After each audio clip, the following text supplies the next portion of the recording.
So look at this triangular cut in the rock right here. Isn't that neat? So, like, they had to have dynamited this a little bit because they needed to control what they were doing.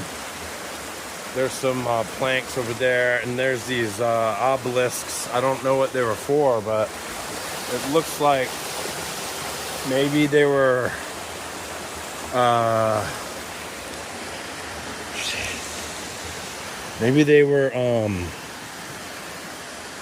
what's the word I'm trying to...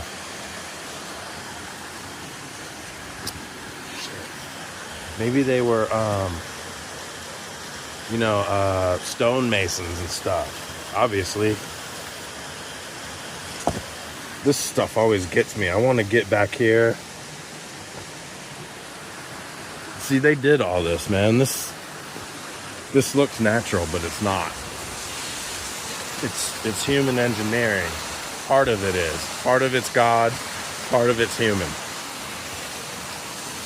Try not to bust my ass. But look at, man, these rocks are real polished from a day where the water was coming around here. See? That's just a trip.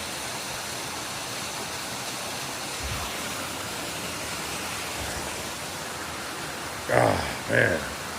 There's relics around here. I'm going to come back. Look, see, there's the electric box for the train track.